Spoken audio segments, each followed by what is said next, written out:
Blessed Sunday everyone. Magandang tanghali, maayong udto sa kaninyong tanan. God bless you this Sunday. Ang biblical principle po na pag-uusapan natin is kung ano ang ating itatanim, yan po ang ating aanihin. So I know a lot of people agree. Some, maybe few, maybe many people disagree with some of my political stand or marami sa aking mga political stance or stand. Ang importante po, nagkakaisa tayo sa direksyon ng ating bansa. Una, sa pananampalataya sa Diyos. Pangalawa, sa pagserbisyo sa ating mga kababayan. And always remembering that whatever we do now, aanihin po to natin, pero aanihin po talaga to ng next generation. No? So siguro ba, before 2 o'clock po, I'll have a longer broadcast. Actually, I'm testing. I treated myself to a new microphone kasi pagka ganito yung style kong mag-vlog. Maganda kasi dahil nababati ko kayo. Leia Okada from Japan. Yan. Ano po ang sasabihin nyo pag nakakita kayo ng magandang Japanese in the afternoon sa Japan? Ano po sasabihin nyo? Sabihin nyo, magandang hapon. Yan. Magandang hapon po. Yan. So, Miss Okada, hello. Dudley Sapar, Crisel Dodor, Leia, hello dyan sa Japan. Oh, from California, Kathy Rabaya.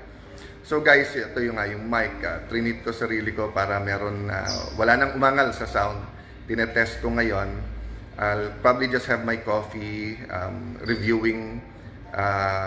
Mabigat kasi yung pag-uusapan bukas, yung supina sa Anti-Money Laundering Council, yung records nila, doon po sa BIR, at saka doon din po sa bank accounts ng mga banking institutions, so mga bangko. And napaka-importante nito. And in public naman to, nagkaroon naman ng oral arguments, no? But I'll also be addressing yung concerns ni Chief Prosecutor or Chief Persecutor Ping Lacson, kasi trabaho na daw niya po ngayon na habulin ng mga senador. Sa bagay, hindi to po bago yung sinabi niya kanina kasi ginawa niya na to kay Chis Escudero, ginawa na kay Joel Villanueva, ginawa na kay Jinggoy Estrada, ginawa na kay Senator Marcoleta, ginawa niya to kay Erwin Tulfo, except that kumampi ka agad sa kanya.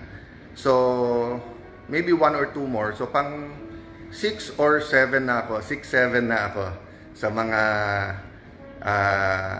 tina-target ni Senator Lacson. So, pag-usapan natin mamaya yan in a very calm, in a very professional matter. Ma-assure ko rin po kayo na walang ghost project sa Taguig. To the best of our knowledge, ilang beses na nag-inspect. Having said that po, kaya ko sinabing ko anong itatanim, yan ang aanihin.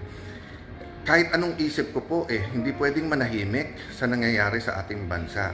So, ang nangyayari po ngayon ay may mga mastermind talaga at may mga minions. So, shoot kong t-shirt today ay dedicated po sa mga minions. Alam niyo naman ang pangalan ng mga minions, di ba? Pero etong isa, ito, yan. Yung minion na yan, pangalan yan ay Melvin. So, shout out sa iyo ngayong Sunday na to, Melvin the Minion. Marami naman yan So, let's talk about, kasi sabi na, relax lang, cool lang. So, sige, pag-usapan natin mga sinabi ni Senator Lacson, pero sayang oras if it's going to be about him or me or yung dispute namin. But if it's going to be about a path towards finding the whole truth, ano ang forma ng flood control? Saan siya natigil at bakit na-question yung integrity niya? Hindi po ako ang nag-question ng integrity niya. Buong bayan ang nag-question ng integrity nung tumigil siya mag-imbestiga nung pagdating na doon sa Bersamin files. Diba? Maraming pag-uusapan dyan. Marami pang ibang ebidensya na pwedeng sundin. No? Ang point ko lang guys, hindi to entertainment na debate o dalawang senador na nagbabangayan. Nagtimpi din po ako hindi magsalita. Grabe po ang ginawa niya kay Senator Marcoleta. Tapos nung nakulong na, panay kutya pa, panay pa ang tweet ba ginagamit niya or whatever na kung ano pang sinasabi sa health niya at makulong, etc. And the irony is, it's because of campaign donations. Alam ko rin naman saan nanggagaling yung campaign donations ni Senator Lacson, di ba? So, napakabigat po para sa akin na kasi while I was preparing fixing itong mic na to, tinitignan ko kung plug and play lang to. May lumapit sa akin, tapos sabi sa akin, "Sir, support, tuloy kayo, tulungan."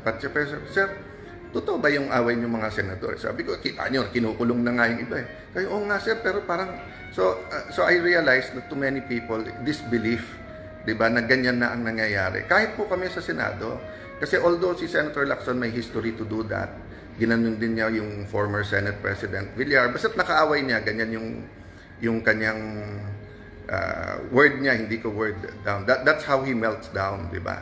By trying to destroy his enemies, ikulong. But guys, konting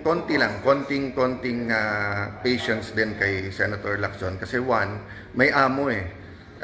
Ginagawa lang niya yung sinasabi ng amo para pag ginipit ako, ang pagbibintangan siya, hindi yung administrasyon, di ba? Kasi ang importante naman sa kanila, yung boto naman talaga dito sa impeachment, tapos yung chacha or charter change. So I'll tell you more later. What's important po is siguro mga before 2 o'clock siguro po, no? Let me just have coffee, baka mag-lunch. And then let me gather my thoughts. Nag-aaral din ako for tomorrow and Tuesday. And so okay naman po yung sound. So from Jeddah, Saudi Arabia, Miss Zarincia Tobon, Rose Casar, Laban for Future Generations. Dun sa mga bata, lalo po yung mga 12 to 16, tapos yung mga 15, 16 to 20, tapos yung 20 to 25.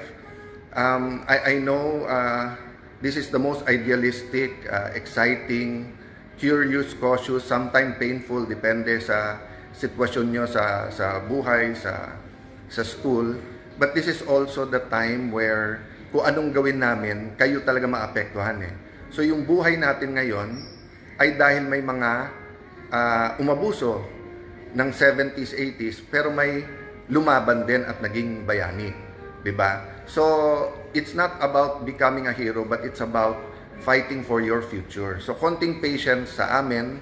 That's why it's hard for me to debate with people who are in their 70s kasi nakita na nila yung resulta ng mga pagkaganyan na sisip-sip ka sa admin, you sweep things under the rug, tapos grabe na yung sitwasyon. Except, yung, di ba meron Boy That Cried Wolf na kaya lang nabubuko siya. Yung ibang politiko kasi, pag tingin nila, sila nasusunod na presidente o napapangakuan sila, biglang nagkakaroon ng blindside, biglang hindi na nakikita yung mali ng amo nila kasi tingin nila. So, doon nabuo yung Marcos na rin movement, di ba?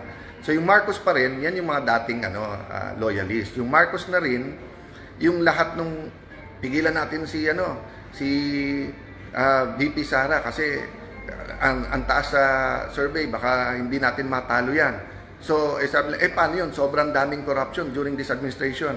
Hindi, tayo naman ang papalit eh.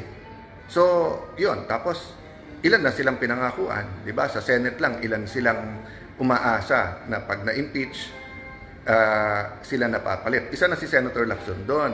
Ang problema, kung dinerecho at ginawa niya lang ang trabaho niya at talagang sinundan niya yung ebidensya, hindi yung amo niya, edi sana po, baka siya pa ang iboto kong presidente o kumpanya. Mag-iipon pa ako. Diba? It's not too late. Diba? It's not too late. Bakit? Sa sobrang dami niyang alam, he can still tell people the whole truth. Ilan po throughout history na may mga record din, maaring hindi perfect yung record, maaring masama nga record, may mga iba nga, criminal, pero nung naging state witness or naging, yung binukas yung loob, sinabi yung buong katotohanan, in-embrace at minahal din. So, let's hate the sin but not the sinner. So, don't hate Senator Lacson but hate what he's doing now. Meron pa rin sa loob niya who wants to tell the truth, but yun nga, ang tingin niya kasi, pag sinabi yung the whole truth, ang makikinabang yung Vice President. So, I will follow my oath and be fair. Justice ang gagawin po natin sa impeachment. Having said that, hindi pwedeng manahimik sa overall na nangyayari sa ating bansa. Kasi dikit-dikit naman ito. So far, okay yung mic, guys. Marivic Kapulungan. Thank you po for prayers for divine protection. We really have to rely completely on the Lord. No? From Texas, USA, Annalisa Bael. Yan. Jessel Soliman. So, God bless you guys. So, mamaya, isa-isahin po natin yung mga issues. God bless you po.